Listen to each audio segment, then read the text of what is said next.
दोस्तों, आकांक्षा दुबे को लेकर बड़ी खबर आ रही है। बहुत बड़ी खबर है और करीब 4 दिन बाद, जी हाँ, आकांक्षा के जाने के 4 दिन बाद उनका फोन अनलॉक हो गया है। कड़ी मशक्कत के बाद आकांक्षा का आईफोन अनलॉक किया गया है और उससे भी जो सबूत मिले उन सबूतों ने पैरों तले जमीन खिसका दी है। और सबसे बड़ी बात यहाँ कहें कि उससे भी बड़ी बात, समर सिंह का पूरा खेल खत्म कर दिया गया है। उस रात घटना से ठीक पहले समर सिंह से बात हुई और एक बार नहीं कई बार बात हुई।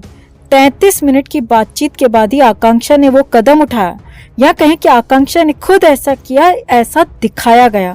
और इसी बीच 3 लोकेशन बदल दी गई। तो क्या क्या है आकांक्षा मामले में बड़ी और नई खबर, आपको बताते हैं। सब कुछ दिखाते हैं। आप भी इस खुलासे को ज्यादा से ज्यादा लोगों तक पहुंचाएं और आकांक्षा को इंसाफ दिलाने के लिए वीडियो को शेयर भी करें। चैनल के साथ जुड़कर चैनल की आवाज बने, चैनल को सब्सक्राइब करें। तो पुलिस भी, जांच एजेंसी भी जिस चीज का इंतजार कर रहे थे वो फाइनली हो गया है। जी हाँ, आकांक्षा का आईफोन अनलॉक हो गया है और उससे भी काफी कुछ चीजें, डेटा रिकवर कर लिया गया है और सबूतों की जैसे बाढ़ आ गई है। और सबूत भी ऐसे ऐसे सामने आए हैं जिससे उस रात का पूरा खुलासा हो गया है। और समर सिंह का तो पूरी तरह से काम तमाम होना तय है। तो 4 दिन बाद आकांक्षा के फोन अनलॉक हो जाने के बाद जो बड़े सबूत सामने आए हैं उसे सिलसिलेवार तरीके से आपको बताते हैं। आकांक्षा का फोन खुलते ही सबसे पहले जो चेक किया गया वो आकांक्षा का कॉल लॉग था। वैसे तो फोन की कॉल डिटेल कंपनी की तरफ से भी मिल गई थी, मगर हैरानी ये थी कि आकांक्षा के फोन में समर सिंह के 50 से ज्यादा मिस्ड कॉल थे। जी हाँ, ये कॉल डिटेल्स कहीं और नहीं दिखती, बल्कि ये सिर्फ फोन में ही दिखती हैं। तो वो यहाँ पर दिखा है। 25 मार्च की सुबह से लेकर 25 मार्च की देर शाम तक समर सिंह के ये मिस्ड कॉल्स थे, जो कि कॉल ही थे, लेकिन आकांक्षा ने फोन पिक नहीं किया था। यानी कि किसी बात को लेकर समर सिंह जबरदस्ती कर रहा होगा, किसी बात का वो दबाव बना रहा होगा और वो चीज आकांक्षा नहीं करना चाहती थी और इसीलिए समर सिंह का फोन पिक नहीं कर रही थी, समर सिंह को इग्नोर कर रही थी।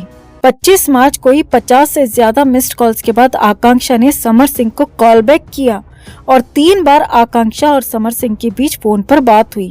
25 मार्च की शाम को 4:30 बजे के आसपास पहली कॉल हुई और करीब 10 मिनट ये बातचीत हुई। और सूत्रों के मुताबिक इसके बाद ही करीब 5 बजे आकांक्षा ने कहा कि उसे एक बर्थडे पार्टी में जाना है। यानी कि समर सिंह ने आकांक्षा को जबरदस्ती उस पार्टी में बुलाया था।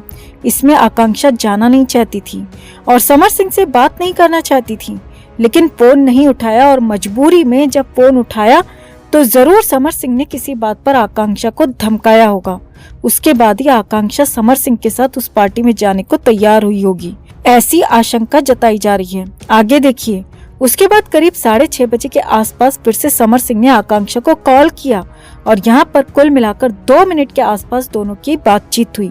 यानी कि हो सकता है यहाँ पार्टी में चलने को लेकर फाइनल कॉल किया गया हो और उसके बाद आकांक्षा उस पार्टी में गई हो और फिर उस लड़के के साथ वापस आई, जो कि 17 मिनट तक आकांक्षा के रूम में रहा। और जब तक वो लड़का रूम में रहा तो उस दौरान, यानी कि उस 17 मिनट तक कमरे की लाइट बंद थी, कमरे के वॉशरूम का नल चालू था, जो कि हम आपको पहले ही बता चुके हैं। आगे देखिए, उसके बाद देर रात को, यानी कि आकांक्षा के होटल पहुंचने की देर रात को समर सिंह ने फिर से आकांक्षा को फोन किया और इस बार बहुत लंबी बातचीत दोनों के बीच हुई और बातचीत करीब 1.5 घंटे की बताई जा रही है। करीब 93 मिनट की ये बातचीत है और ये बातचीत ठीक उस घटना से पहले ही हुई है। आकांक्षा को उस कॉल में समर सिंह ने बुरी तरह से धमकाया होगा, डराया होगा और बहुत कुछ कहा होगा। इसीलिए तो जब आकांक्षा इंस्टाग्राम पर लाइव आई तो वो लगातार रो रही थी, मुंह छिपाकर रो रही थी और काफी देर तक रोती दिखी थी। यानी कि कुछ न कुछ तो उस फोन कॉल में भी हुआ है, कुछ न कुछ तो समर सिंह ने कहा है, कुछ न कुछ तो ऐसी बात हुई है जिसके बाद ही आकांक्षा इंस्टा पर लाइव आई, बिना कुछ बोले रोने लगी और बहुत रोई और उसके बाद ही सब कुछ खत्म हो गया। अभी आईफोन का शुरुआती लॉक खुला है, यानी कि अभी सिर्फ फोन अनलॉक हुआ है। फोन से शुरुआती सबूत मिले हैं, क्योंकि अभी भी पूरी तरह से फोन के सारे फीचर्स नहीं खुले हैं। फोन के अंदर एप्स और फोल्डर्स में भी लॉक लगाए गए हैं और करीब करीब हर जगह पर पासवर्ड और फिंगरप्रिंट लॉक लगाया गया है। लेकिन शुरुआती फोन अनलॉक होने के बाद बेहद ही गंभीर और भयानक खुलासे हो गए हैं और जल्द ही बाकी के खुलासे भी होने वाले हैं और वो भी हम आपको लगातार बताते रहेंगे। वहीं समर सिंह को लेकर भी बड़ा खुलासा हुआ है। उसे जब आकांक्षा के बारे में पता चला और जब आकांक्षा की मां ने समर सिंह के खिलाफ एफआईआर दर्ज कराई तो उसके बाद से ही समर सिंह लगातार गायब है, फरार है और फोन बंद होने से पहले समर सिंह की 3 लोकेशन मिली हैं। पहली लोकेशन वाराणसी की मिली है, दूसरी लोकेशन मुंबई की और तीसरी लोकेशन मिली है पटना की, जिसके बाद पुलिस भी एक्टिव हो गई है और तीनों ही लोकेशंस पर पुलिस ने अपनी टीमें भेज दी हैं और स्थानीय पुलिस की भी मदद ली जा रही है। तीनों ही जगहों पर दबिश दी जा रही है और तीनों ही जगहों पर तलाशी का अभियान चालू है और जल्द ही समर सिंह की गिरफ्तारी भी हो सकती है, ऐसा माना जा रहा है।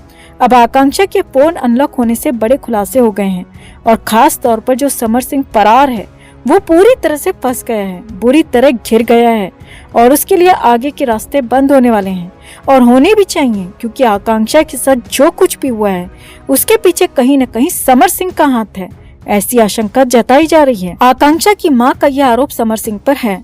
तो खैर, फिलहाल तो पुलिस आकांक्षा के मोबाइल के सभी पासवर्ड्स को डिटेक्ट करने की कोशिश कर रही है, सभी ऐप्स को खोलने की कोशिश कर रही है।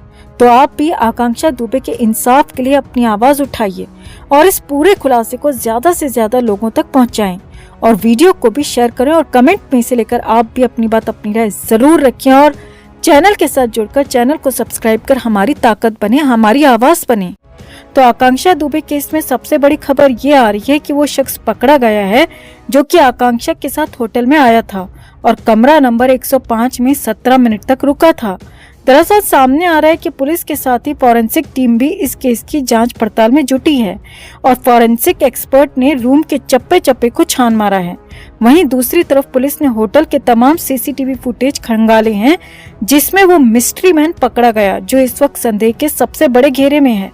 सारनाथ मीडिया की माने तो आकांक्षा जिस पार्टी में गई थी वो एक करीबी दोस्त की बर्थडे पार्टी थी और जब आकांक्षा लौटी तो वो काफी नशे में थी और आकांक्षा ऐसी हालत में थी कि वो खुद के सहारे चल भी नहीं पा रही थी। हालांकि रिपोर्ट्स ऐसा कह रही हैं, मगर सीसीटीवी फुटेज में जो दिख रहा है वो बिल्कुल अलग है। सामने आया है कि आकांक्षा को कार से रूम तक छोड़ने के लिए एक शख्स आया था और वो करीब 17 मिनट तक आकांक्षा के रूम में ही था। अब उस शख्स ने न तो होटल के रिसेप्शन से रूम की चाबी ली और न ही रूम की चाबी आकांक्षा के पास थी, तो कैसे उस मिस्ट्री मैन ने रूम का लॉक खोल दिया, ये सबसे बड़ा सवाल है। क्योंकि आकांक्षा अपनी चाबी मेकअप आर्टिस्ट को देकर गई थी, मगर इसके बावजूद उस शख्स ने रूम को खोल लिया। क्या उस शख्स के पास कोई और भी चाबी थी, ये भी बड़ा सवाल सामने आ रहा है। जी हाँ, वो 17 मिनट तक रूम में रुका और फिर चला गया। अब पुलिस ने जो सीसीटीवी खंगाले हैं उसके मुताबिक आकांक्षा इतने नशे में थी ही नहीं, वो आराम से चलती हुई आ रही है और उसके साथ एक शख्स है जो कि उसके पीछे पीछे चलता हुआ आ रहा है और जैसे ही आकांक्षा रूम के अंदर घुसती है तो वो शख्स दरवाजे को रोक कर खुद भी रूम में चला जाता है। अब रूम में क्या हुआ इसका पता पुलिस को लगाना है, क्योंकि रूम में तो कैमरे होते नहीं है।